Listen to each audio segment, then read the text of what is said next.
Welcome back to another video another vlog. तो भाई उम्मीद करती हूँ कि आप सब लोग ठीक होंगे, खैरियत से होंगे और अपनी विंटर वेकेशंस को भरपूर तरीके से एंजॉय करने के। मैं 2 मिनट निकाले बहन के साथ भी थोड़ा सा अफसोस करने के लिए कि हमारी उम्मीदों पे मुकम्मल तौर पर पानी फिर गया। एनीवेज, अब रो कर धोकर जैसे भी हम लोगों ने काम तो करना ही है, तो मैंने कहा चले भी हंसी खुशी कर लेते हैं, इट्स ओके। तो काम के साथ साथ आजकल जो माहौल हुआ हुआ है, खाने का बड़ा मसला है हमारे पास कि क्या खाएं, कुछ समझ नहीं आता। किसी किस्म के खाने को कुछ दिल नहीं कर रहा होता। तो आज भी हमारी यही बहस थी घर में मेन्यू के ऊपर कि क्या पकाया जाए क्या पकाया जाए। तो उसके अंदर मैंने सोचा भी चले आज सिंपल सा खाना बनाते हैं कि हम लोग बनाते हैं साथ में आलू और मटर पुलाव। अभी मजा आएगा ना भिड़ो। तो उसके लिए मैंने ये चीज़ें तैयार की हैं। मैंने फटाफट से बस मटर लिए हैं, उनको छील लिया है, साथ में मैंने आलू काट लिए हैं, क्यूब्स में प्याज काट ली है और उसके साथ साथ जो है मैंने अदरक और लहसुन को पीसने के लिए इसके अंदर डाल दिया था और काफ़ी हद तक मैंने पीस भी लिया था। अच्छा, मुझे याद है जब मैं बचपन में होती थी ना, मुझे कोई शदीद शौक होता था इस काम का।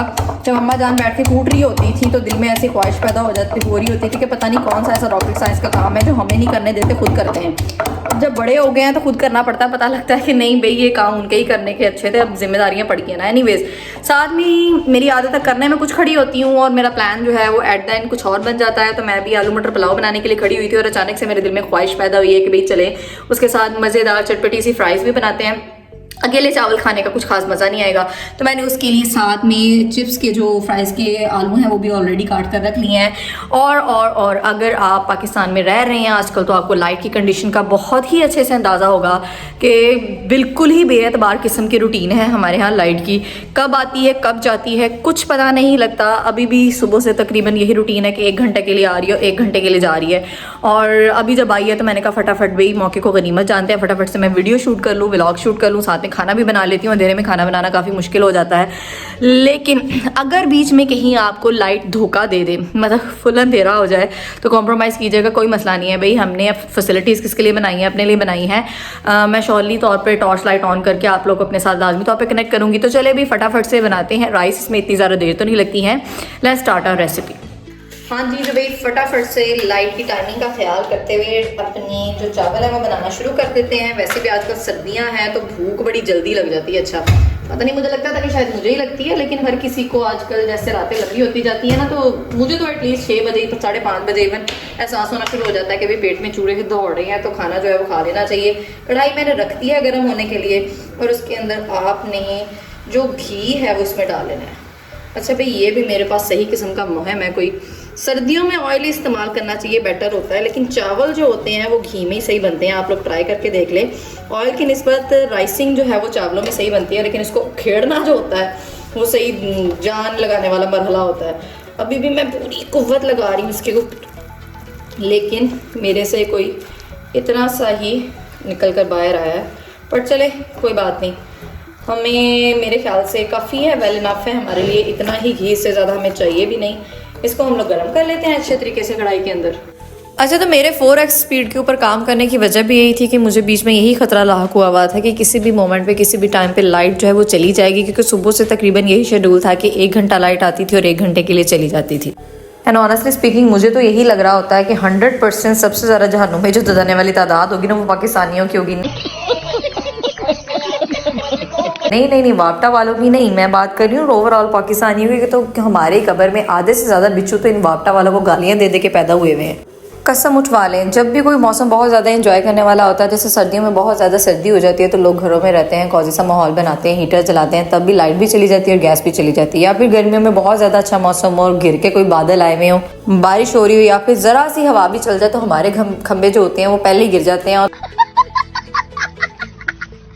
तब भी लाइट चली जाती है। ऐसे मौके के ऊपर अल्हम्दुलिल्लाह हमारी जो पाकिस्तानी आवाज़ है, अवाम है, वो भरपूर तरीके से गालियों के लवाजमात से वापटा को भरपूर तरीके से नवाजती है। इसलिए मुझे लगता होता है कि जहन्नुम में सबसे ज़्यादा तादाद जो होगी वो पाकिस्तानियों की होने वाली है definitely.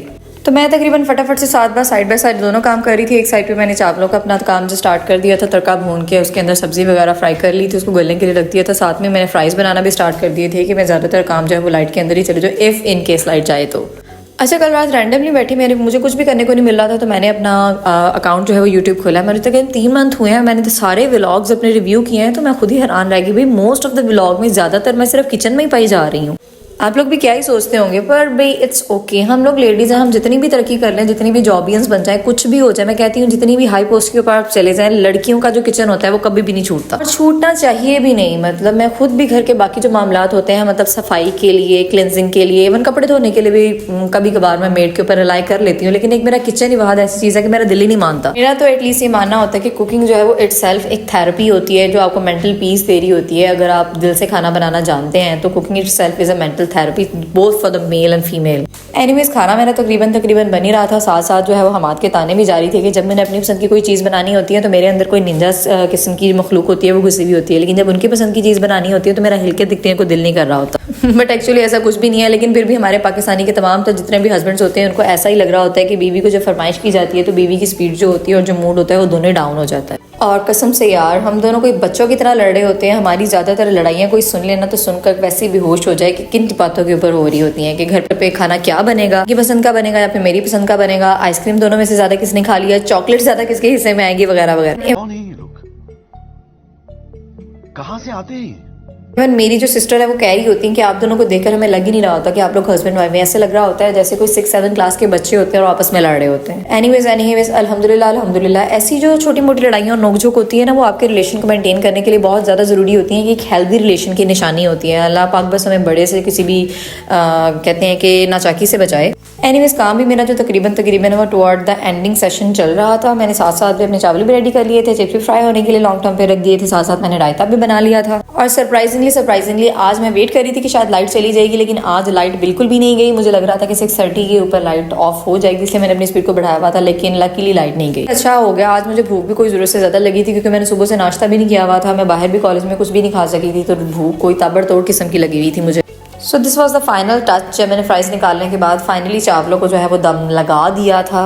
And now we have to wait for almost 15 minutes. हाँ जी, तो भाई चावलों को दम जो है वो हमारे लग चुका है और इस पूरे के पूरे काम में हमें तकरीबन लगे हैं क्लॉक से देख कर ऑलमोस्ट 40 मिनट्स। मतलब 40 मिनट के अंदर अंदर अल्हम्दुलिल्लाह हमारा खाना भी बन गया है और लाइट भी नहीं गई लकीली अल्हम्दुलिल्लाह। बहुत ही ज़्यादा भूख लगी हुई है, लेकिन अब हमें 15 मिनट मजीद जो है चावलों के दम का इंतज़ार करना है। मिलते हैं अभी after 15 minutes with the final look of मटर पुलाव। जी तो भाई हमारे 15 मिनट पूरे हो गए, दम का टाइम हमारा पूरा हो गया। माशाल्लाह माशाल्लाह माशाल्लाह। अच्छा, मुझे यही चीज़ जो है वो मटर वाले चावलों में बहुत ज़्यादा पसंद है कि इसकी जो फाइनल लुक आती है वो इतनी कोई फ्रेश होती है। चेक करें मसाला। और मुझे कोई शदीद किस्म की भूख लगी हुई है इस टाइम, तो इस टाइम तो कहते हैं भूखे इंसान के तो घास भी दे दो वो भी खा लेता है, तो ये चावल तो मुझे मनो सलवा से कम नहीं लग रहे। Anyways this was all for today. यही मेरी इवनिंग की रूटीन थी, मेरा आज का व्लॉग था। अगर आपको अच्छा लगा हो और भाई नहीं भी लगा तो कोई बात नहीं, लाइक कर दें, सब्सक्राइब कर दें चैनल को, शेयर कर दें। Thank you so very much, bye bye.